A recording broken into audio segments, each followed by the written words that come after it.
मित्रों, गोकुल निवासी श्री कृष्ण के मित्र सुदामा अपनी मित्रता की वजह से शास्त्रों में जाने जाते हैं। शांत व सरल स्वभाव, कृष्ण के हृदय में अपनी एक अलग ही छवि बनाने वाले सुदामा को दुनिया मित्रता के प्रतिरूप के रूप में याद करती है। लेकिन इनका एक रूप ऐसा भी था जिसकी वजह से भगवान शिव ने उनका वध किया था। इस तथ्य पर विश्वास करना कठिन तो है, परंतु यदि हम इतिहास के पन्ने पलटे तो यह सच उभर कर सामने आता है। तो ऐसा क्या हुआ था और भगवान शिव ने सुदामा का वध क्यों किया था?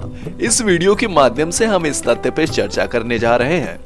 मित्रों, इस वीडियो के माध्यम से अगर आप पहली बार हमारे चैनल पर आए हैं तो इस चैनल को सब्सक्राइब जरूर से कर लीजिएगा। चलिए वीडियो को शुरू करते हैं।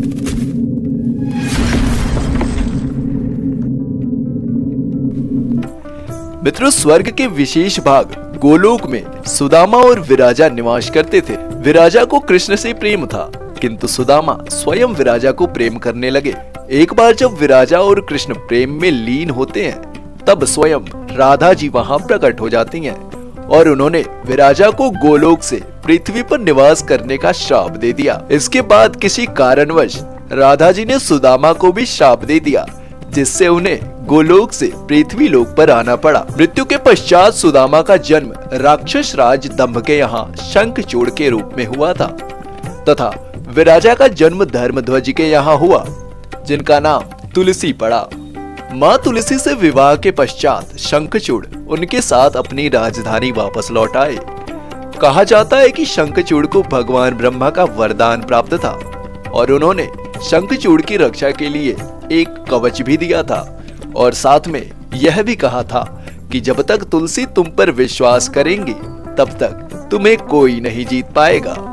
और इसी कारण शंखचूड़ धीरे धीरे कई युद्ध जीतते हुए तीनों लोगों के स्वामी बन गए। शंखचूड़ के क्रूर अत्याचार से परेशान होकर देवताओं ने भगवान ब्रह्मा से सुझाव की प्रार्थना की। ब्रह्मा जी द्वारा भगवान विष्णु से सलाह लेने की बात कही जाने पर देवतागण भगवान विष्णु के पास गए। भगवान विष्णु ने उन्हें शिव जी से सलाह लेने को कहा। देवताओं की परेशानी को समझते हुए भगवान शिव ने उन्हें शंखचूड़ को मारकर उनके बुरे कर्म से मुक्ति दिलाने का वचन दे दिया। शंखचूड़ यानी कि सुदामा के पुनर्जन्म के रूप से युद्ध के प्रस्ताव के पश्चात भगवान शिव ने अपने पुत्र कार्तिकेय व गणेश को युद्ध के मैदान में उतारा।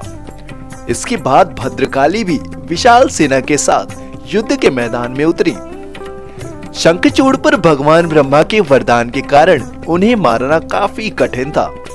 अतः अंत में भगवान विष्णु युद्ध के दौरान शंखचूड़ के सामने प्रकट होते और उनसे उनका कवच मांगते। शंखचूड़ ने तुरंत ही भगवान विष्णु को वो कवच सौंप दिया। तत्पश्चात माँ पार्वती के कहने पर भगवान विष्णु ने कुछ ऐसा किया कि युद्ध का पूरा दृश्य ही बदल गया। वे शंखचूड़ के कवच को पहनकर शंखचूड़ के रूप में माँ तुलसी के समक्ष उपस्थित हो गए।